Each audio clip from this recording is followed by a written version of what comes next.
اصحاب کہف کا ایمان افروز واقعہ۔ تاریخ پس منظر: یہ واقعہ عیسیٰ علیہ السلام کے کچھ عرصے بعد کا ہے۔ شہر میں ایک ظالم اور مشرک بادشاہ اوقیانوس حکومت کرتا تھا، جو لوگوں کو بتوں کی پوجا پر مجبور کرتا اور انکار کرنے والوں کو قتل کر دیتا تھا۔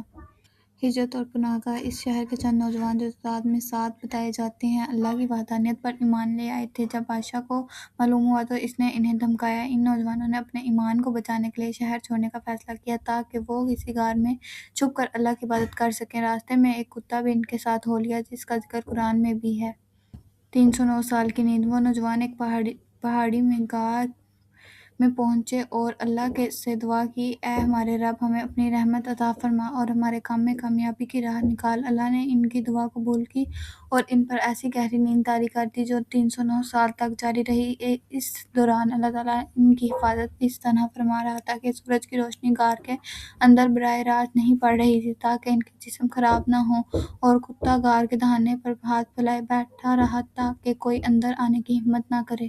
بیداری اور حیرت: جب اللہ نے انہیں 3 صدیوں بعد بیدار کیا تو انہیں ایسا لگا کہ وہ صرف ایک دن یا اس کا کچھ عرصہ سوئے ہیں۔ انہیں بھوک لگی تو انہوں نے اپنے ایک ساتھی کو چھپ کر شہر بھیجا تاکہ وہ کچھ کھانا لائے۔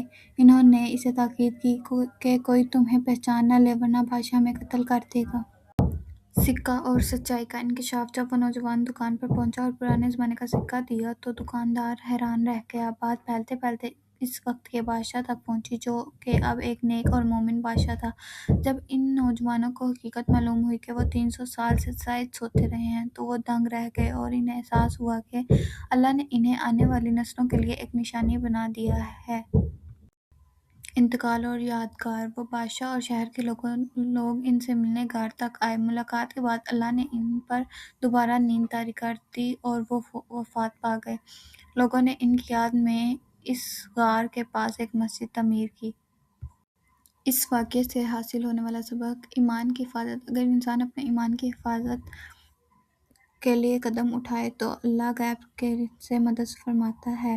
قیامت پر یقین: یہ واقعہ اس بات کی سب سے بڑی دلیل ہے کہ اللہ مرنے کے بعد دوبارہ زندہ کرنے پر قادر ہے۔ وقت اللہ کے ہاتھ میں ہے۔ اللہ چاہے تو صدیوں کا وقت ایک پل میں گزار دے یا ایک لمحے کو صدی بنا دے۔ آپ اس واقعے کی مکمل تفصیل قرآن مجید کی سورۃ الکہف آیت نمبر 9 سے 26 میں پڑھ سکتے ہیں۔